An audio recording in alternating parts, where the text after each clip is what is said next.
Hello students, welcome back to my YouTube channel. Students, आज का जो हमारा पार्ट है वो lesson 1 class 9th matter in our surrounding का पार्ट 2 है।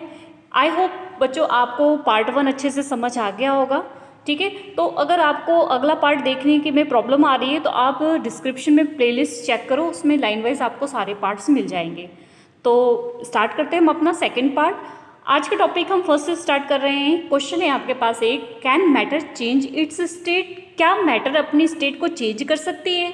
जैसे कि हमने पढ़ा था सॉलिड, लिक्विड और गैस, ये क्या है, मैटर की 3 स्टेट है। ठीक है, अब इन्होंने ये क्वेश्चन कहा है कि क्या चेंज हो सकती है मैटर की स्टेट। तो देखिए, अगर हम सॉलिड को लिक्विड में चेंज करना है तो अगर हमने इसको क्या कर दिया, हीट कर दिया। अगर मैं इसको क्या कर दूं, हीट कर दूं, ठीक है, तो सॉलिड किस में चेंज हो गया, लिक्विड में चेंज हो गया। ठीक है, अगर लिक्विड को मैंने और ज़्यादा हीट किया तो क्या होगा, लिक्विड को मैंने और ज़्यादा हीट किया तो क्या बन जाएगा, गैस बन जाएगा।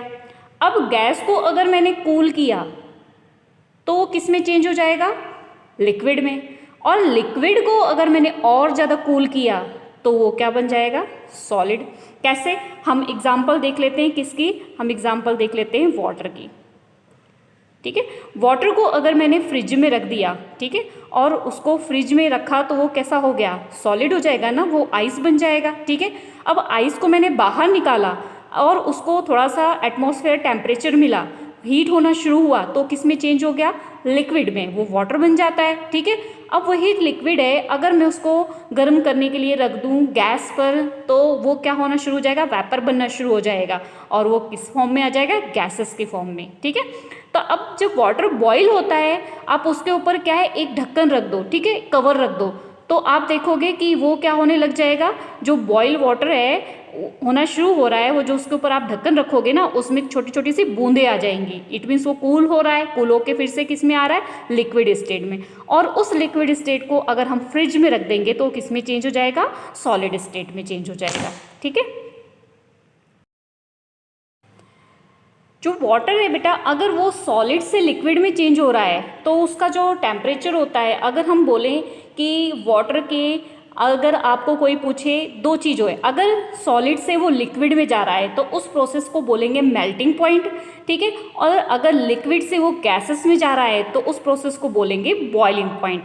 अगर हम वाटर का मेल्टिंग पॉइंट देखें, ठीक है, अगर वाटर मेल्ट होता है तो उसका क्या होता है, 0 degree Celsius, 0 degree Celsius. 0 degree Celsius पे वो सॉलिड फॉर्म में होता है, लेकिन जैसे जैसे इससे टेम्परेचर बढ़ता जाता है वो किस फॉर्म में आ जाता है, लिक्विड फॉर्म में। अब 100 डिग्री सेल्सियस जैसे ही इसका होता है, ठीक है, 100 डिग्री सेल्सियस पे ये क्या होना शुरू हो जाता है, वेपर बनना शुरू हो जाता है और वेपोराइज होना शुरू हो जाता है और क्या बन जाता है, गैस बन जाता है। ठीक है, तो चलिए डेफिनेशन देख लेते हैं हम बॉइलिंग पॉइंट की और मेल्टिंग पॉइंट की। तो मेल्टिंग पॉइंट क्या होता है,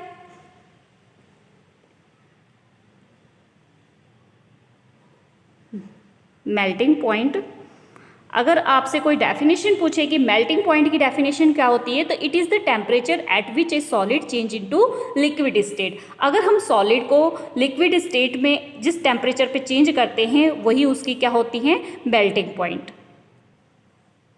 तो ये हो गई हमारी डेफिनेशन मेल्टिंग पॉइंट की, कि it is the temperature at which a solid change into liquid.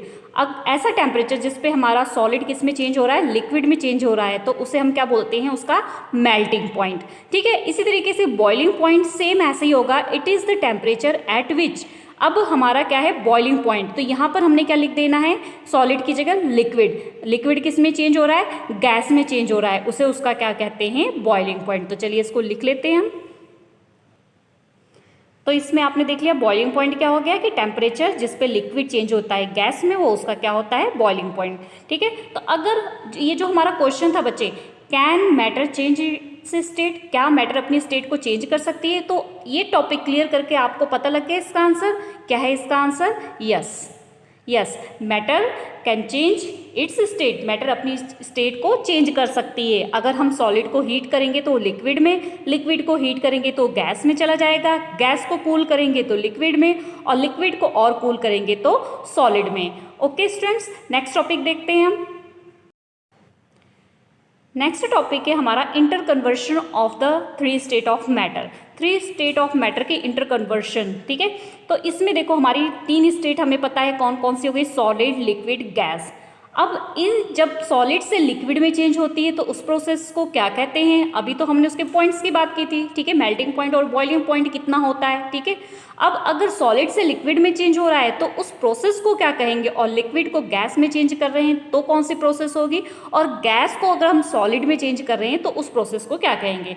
तो फर्स्ट देखो, अगर हम सॉलिड को किस में चेंज कर रहे हैं, लिक्विड में, मेरा सॉलिड जो है वो चेंज हो रहा है किस में, लिक्विड में, तो इस प्रोसेस को बोलेंगे फ्यूजन, ठीक है। अभी मैं इसकी सारी डेफिनेशंस भी आपको बता दूंगी। ये हो गया हमारा फ्यूजन। अगर इस लिक्विड को मैं सॉलिड में चेंज कर रही हूँ, ठीक है, लिक्विड किस में चेंज हो रहा है, सॉलिड में, तो अगर लिक्विड सॉलिड में चेंज हो रहा है तो इस प्रोसेस को बोलेंगे हम सॉलिडिफिकेशन। क्या बोलेंगे, सॉलिडिफिकेशन, ठीक है। अब अगला, लिक्विड किस में जा रहा है, गैस में। अगर लिक्विड गैस में जा रहा है तो इसका मतलब वो क्या बन रहे हैं, उसके वेपर बन रहे हैं। तो वेपर बन रहे हैं इसलिए कौन सी प्रोसेस हो जाएगी, वेपोराइजेशन।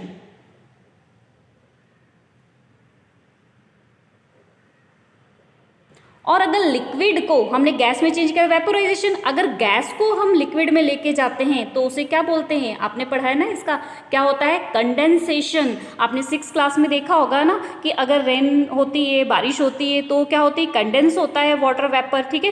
तो अगर गैस को हम लिक्विड में लेके जा रहे हैं, ठीक है, यहाँ पर हमारा एक पतीला था, उसमें हमने पानी को गर्म किया था और इसके ऊपर एक ढक्कन लगा दिया था और इसके ऊपर वो पानी की बूंदें आ गई, तो इस प्रोसेस को क्या बोलते हैं, कंडेंसेशन, ठीक है। तो यहाँ पर हम क्या लिख लेंगे, कंडेंसेशन।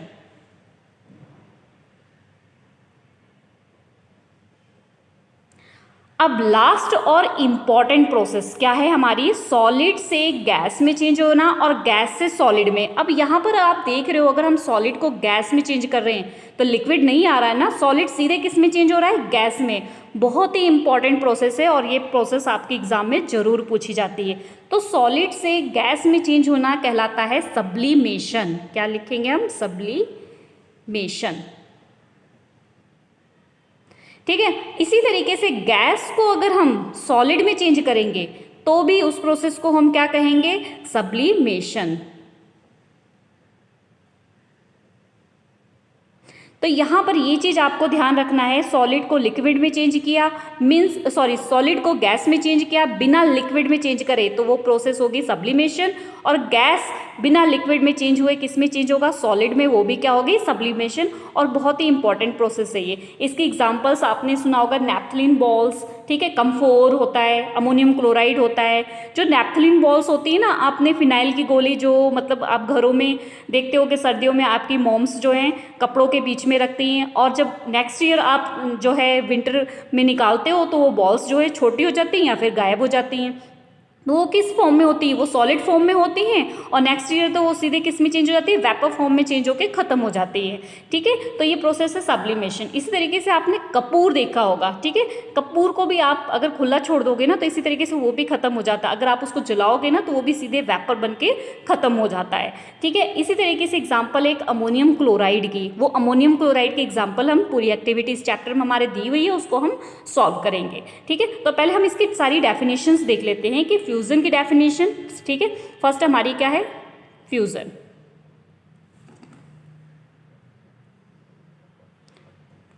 इस फ्यूजन की डेफिनेशन से हम सारी डेफिनेशन को क्लियर कर लेंगे। तो फ्यूजन क्या होता है बच्चों, कि it is the process of conversion of solid into liquid. Solid का अगर हमने लिक्विड में चेंज किया वो क्या हो गया, फ्यूजन, ठीक है। इसी तरीके से हम सभी की एग्जांपल यहाँ पर दे देंगे, ठीक है। अगर सॉलिडिफिकेशन की आपको एग्जांपल पूछे तो सॉलिडिफिकेशन में देखो लिक्विड किस में चेंज हो रहा है, सॉलिड में चेंज हो रहा है, तो सेम यही definition, it is the process of conversion of. अब क्या लिखेंगे यहाँ पर, लिक्विड, लिक्विड किस में चेंज हो रहा है, सॉलिड में, तो लिक्विड इनटू सॉलिड, उसे क्या बोलेंगे हम, सॉलिडिफिकेशन, ठीक है। इसी तरीके से अगर आपको वेपोराइजेशन की डेफिनेशन पूछें तो सेम यही करना है, it is the process of conversion of liquid into gas. अगर लिक्विड गैस में चेंज हो रहा है तो वो क्या होता है, उस प्रोसेस को बोलेंगे हम वेपोराइजेशन। अब गैस अगर किस में चेंज हो रही है, लिक्विड में, ठीक है, तो वो क्या होगी, कंडेंसेशन। तो यही डेफिनेशन आपने यहाँ भी यूज करनी है। It is the process of conversion of gas into liquid is called condensation. Last और इंपॉर्टेंट डेफिनेशन है हमारी सब्लिमेशन। तो देखते हैं सब्लिमेशन, मोस्ट इंपॉर्टेंट डेफिनेशन है आपकी सब्लिमेशन।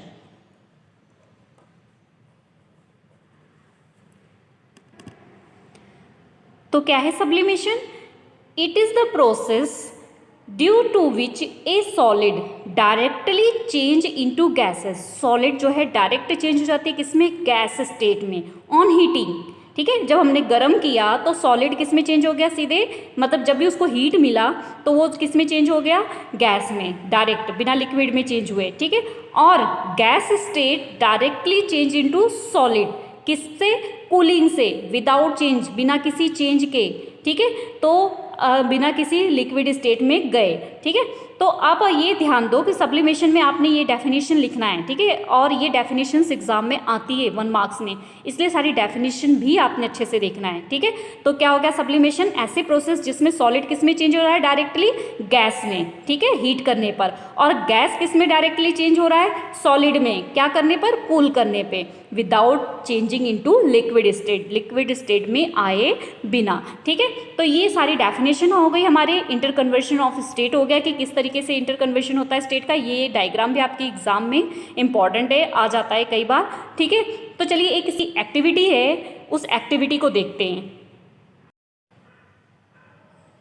तो ये एक्टिविटी हमारी है, एक्टिविटी, ठीक है, जिसमें सब्लिमेशन प्रोसेस होगी। सब्लिमेशन में देखो, इस एक्टिविटी को करने के लिए हमने क्या किया, पहले एक ये हमने ले लिया स्टैंड, ठीक है, यहाँ पर हमने ये रख दिया है, ये है हमारा बर्नर, ये क्या है हमारा बर्नर, ठीक है। उसके बाद ये जो है आपकी इस तरीके से ये लगी हुई है ना, ये है आपकी चाइना डिश, इसको हम लिख देते हैं चाइना डिश। अब उसके बाद यहाँ पर जो है इस तरीके से ये जो उल्टा रखा हुआ है ना, इसको इन्वर्ट फनल, ठीक है, इन्वर्ट मीन्स उल्टा,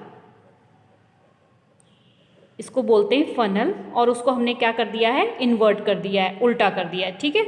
उसके बाद यहाँ पर जो है कॉटन लगा दिया, यहाँ पे जो स्पेस होता है जहाँ से गैस बाहर निकल सकती है, यहाँ पे हमने कॉटन लगा दिया। क्यों कॉटन लगाया, यहाँ पे चाइना डिश में जो है हमने क्या रखा है, अमोनियम क्लोराइड रखा है, ठीक है, यहाँ पर हमने रखा है अमोनियम क्लोराइड,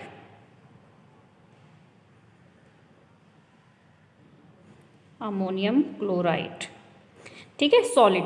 तो अब ये अमोनियम क्लोराइड को जैसे यहाँ से हीट मिल रही है और ये गर्म हो रहा है, गर्म होने के बाद क्या होता है, यहाँ पर हमने इसलिए कॉटन लगा रखी है कि जब ये इसके वेपर बन रहे हैं ना, तो इसके वेपर ताकि यहाँ से जो है बाहर ना निकल सके, इसलिए यहाँ पर हमने क्या लगा दिया है, कॉटन प्लग,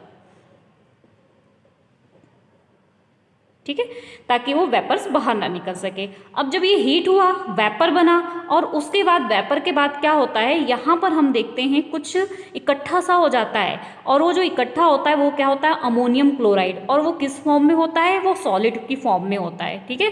तो यहाँ पर क्या हो जाएगा हमारा, ये है हमारा अमोनियम क्लोराइड, अमोनियम क्लोराइड, और किस फॉर्म में है ये, सॉलिड फॉर्म में, तो हम इसको लिख देंगे सॉलिडिफाई, ठीक है। और ये जो वेपर बन रहा है, ये वेपर किसका है, ये भी अमोनियम क्लोराइड का ही वेपर है, तो इसको हम चाहे लिख देंगे यहाँ पर, ये क्या है, अमोनियम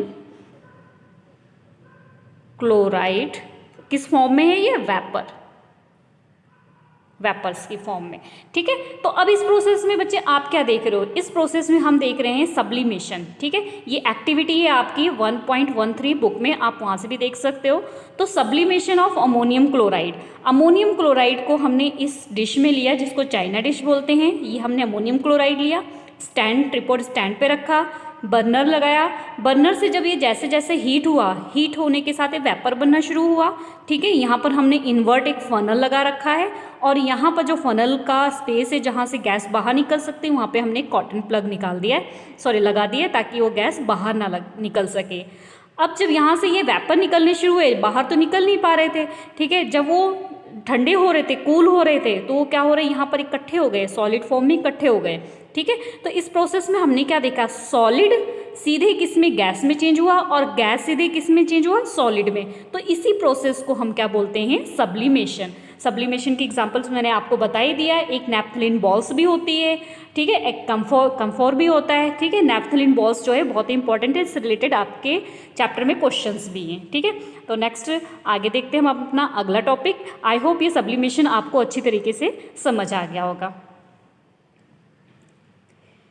नेक्स्ट टॉपिक है हमारा effect of change of pressure, कि किस तरीके से इफेक्ट होता है प्रेशर, अगर हम किसी स्टेट पर प्रेशर लगाएंगे तो उस पर क्या इफेक्ट होता है। तो ये भी एक्टिविटी आपके बुक में दी हुई है, आप इसको देखना। तो यहाँ पर हमने एक ले लिया सिलेंडर, ठीक है, और ये सिलेंडर में ये जो हमारे शो हो रहे हैं ना, ये पार्टिकल्स हैं, ठीक है, और ये है हमारा सिस्टम, ठीक है। अब इस सिस्टम से जब हमने इसके ऊपर प्रेशर लगाया, ठीक है, तो प्रेशर लगाया तो आप दूसरे डायग्राम में देख सकते हैं, जो ये पार्टिकल्स दूर दूर थे, ये प्रेशर जब इनके ऊपर अप्लाई हुआ तो इसके पार्टिकल्स क्या हो गए, नज़दीक आ गए, ठीक है, नज़दीक आ गए। तो यहाँ पर अब क्या होती है, जो गैस होती है एटमॉस्फेरिक गैस, उस किस प्रेशर से जब इसके ऊपर प्रेशर लगता है तो किस में चेंज हो जाती है, लिक्विड में चेंज हो जाती है, ठीक है। तो यहाँ पर आपने यही देखा कि इफेक्ट क्या होता है प्रेशर से, कि प्रेशर अगर लगा हमारे गैस पे, एटमॉस्फेरिक गैस पे, तो किस में चेंज हो गई, लिक्विफाइड हो जाती है, तो ये लिक्विफाइड गैस बन जाती है इसी तरीके से। अब यहाँ पर अगर हम देखें तो वो दो चीज़ें होती है, दो चीज़ें कौन सी होती है यहाँ पर मेन हम सबसे पहले देखते हैं टेम्परेचर। तो यहाँ पर अगर हम टेम्परेचर देखें,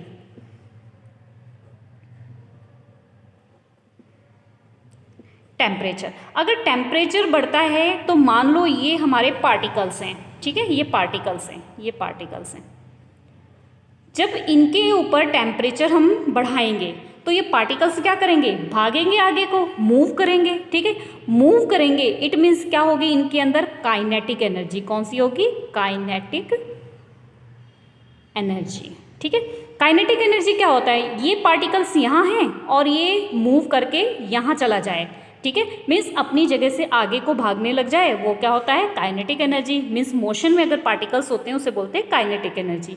तो जैसे हम टेम्परेचर बढ़ाएंगे तो काइनेटिक एनर्जी भी क्या होगी, रैंडम मोशन में आ जाएगा, मतलब कोई भी पार्टिकल्स होगा वो किस में आ जाएगा, रैंडम मोशन में आ जाएगा। दैट मीन्स उसके अंदर क्या है, काइनेटिक एनर्जी। और दैट मीन्स हम समझ सकते हैं कि अगर हम किसी चीज़ पे टेम्परेचर लगाते हैं, अगर उस पर टेम्परेचर अप्लाई करते हैं तो उसकी काइनेटिक एनर्जी भी क्या होती है, बढ़ जाती है। इसका एक बहुत अच्छा एग्जांपल मैं आपको दूंगी, ये आपके एनसीईआरटी क्वेश्चन में भी है, कि आपने देखा होगा, आप अगर लंच टाइम में लंच करते हैं या घर में खाना खाते हैं तो मीन्स जब ठंडा खाना होता है ना तो उसकी खुशबू बहुत देर बाद आपके पास तक पहुंची है।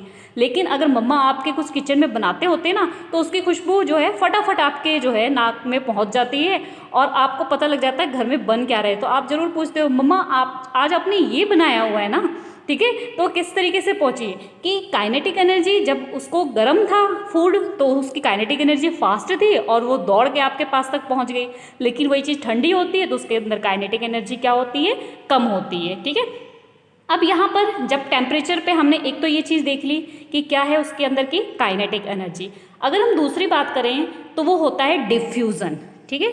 काइनेटिक एनर्जी और टेम्परेचर बढ़ाने पर होता है डिफ्यूज़न। अब डिफ्यूज़न क्या होता है, diffusion intermixing of two different type of the particles. अगर दो डिफरेंट टाइप ऑफ पार्टिकल को हम इंटरमिक्सिंग करते हैं तो उसे क्या बोलते हैं, डिफ्यूज़न। तो चलिए इसकी डेफिनेशन लिख लेते हैं, जो छोटी छोटी डेफिनेशन है बहुत इंपॉर्टेंट है, ठीक है। तो हम लिख लेते हैं, intermixing of two different type of particles, ठीक है। अब इसकी एग्जांपल देखते हैं डिफ्यूज़न की। डिफरेंट दो अलग अलग टाइप के पार्टिकल्स, फॉर एग्जांपल एक छोटा पार्टिकल्स कोई और ये है, ये दूसरा पार्टिकल्स है। अब जाके ये दोनों क्या हो जाएं, एक दूसरे में मिक्स हो जाएं, इसको क्या बोलते हैं, डिफ्यूज़न। तो एग्जांपल इसके देखते हैं, परफ्यूम। आप परफ्यूम की बोतल खोलते हो और उसको ज़रा सा फ्यूज़ करते हो, आप अगर उसको निकालते हो थोड़ा सा भी तो वो क्या होती है, फटाफट खुशबू उसकी दूर तक फैलनी शुरू हो जाती है। तो इसे क्या बोलते हैं, डिफ्यूज़न, ठीक है। इसी तरीके से आपने अगर एक यहाँ पे लिया, अब डिफ्यूज़न कहाँ ज़्यादा होता है ये भी हम देख लेते हैं। आपने एक आइस क्यूब ली है, ठीक है, आइस क्यूब है ये आपकी, आइस क्यूब को आपने किस में डाल दिया है, ये वाटर में, सिंपल वाटर में डाल दिया, ठीक है। और दूसरा अगर आपने ऐसे ही पॉट लिया, ठीक है, उसमें आपने आइस क्यूब डाला और वो क्या था, गर्म, ठीक है, ये हॉट वाटर है। हॉट वाटर में तो आप क्या देखोगे कि ये जो आइस था ये जल्दी मेल्ट हो गया इसके अकॉर्डिंग। तो डिफ्यूज़न भी किस में ज़्यादा होता है, जहाँ पर टेम्परेचर ज़्यादा होता है, ठीक है, जहाँ टेम्परेचर ज़्यादा होगा वहाँ डिफ्यूज़न होगा। तो हमने टेम्परेचर पे दो चीज़ देखी, अगर टेम्परेचर ज़्यादा होगा तो उसके जो पार्टिकल्स होंगे उनमें काइनेटिक एनर्जी भी तेज होगी, ठीक है, और अगर टेम्परेचर ज़्यादा होगा तो डिफ्यूज़न भी क्या होगी, तेज होगी। अगर डिफ्यूज़न की डेफिनेशन हम देखें तो वो क्या होती है, intermixing of two different type of the particles. अब इसी का अगर आप देख सकते हैं ना, तो जब हम अगरबत्ती, ठीक है, अगरबत्ती आपने देखा है, अगरबत्ती में जो है जब ऐसे धुआं निकलता है तो वो क्या होता है, हमारे चारों तरफ, हम अगर दूसरे कमरे में होते हैं वहाँ तक फैल जाता है। तो ये भी किस वजह से होता है, ये भी डिफ्यूज़न की वजह से ही होता है। एटमॉस्फेयर की गैस के साथ ये मिल करके दूर दूर तक फैलने लग जाता है, ठीक है। और ये जो गैस है ना, ये पता है किस तरीके से मूवमेंट करती है, कुछ इस तरीके से मीन्स जिगजैग टाइप को, और इस प्रोसेस को बोलते हैं ब्राउनी मोशन, ठीक है। तो आज का टॉपिक यहीं ख़त्म होता है बच्चों। नेक्स्ट, क्योंकि वीडियो बड़ी हो रही है, नेक्स्ट टॉपिक नेक्स्ट वीडियो में। आई होप आपको समझ आ गया है। तो प्लीज़ वीडियो को लाइक कर देना, और अगर मेरे चैनल पे नए हैं तो चैनल को सब्सक्राइब कर देना और बेल आइकन को दबाना मत भूलना। वीडियो आप लाइक नहीं करते हो, लाइक ज़रूर कर दिया करो, और कमेंट में मुझे कमेंट करके भी बताया करो आपको समझ आया कि नहीं आया, ठीक है। तो अगर बच्चों आप लेट देखते हो, आपको वीडियोज़ नहीं मिलती, तो आप प्लेलिस्ट ज़रूर चेक किया करो। Class 9 science. ओके स्टूडेंट्स, मिलते हैं नेक्स्ट वीडियो में नए टॉपिक के साथ। तब तक के लिए बाय बाय।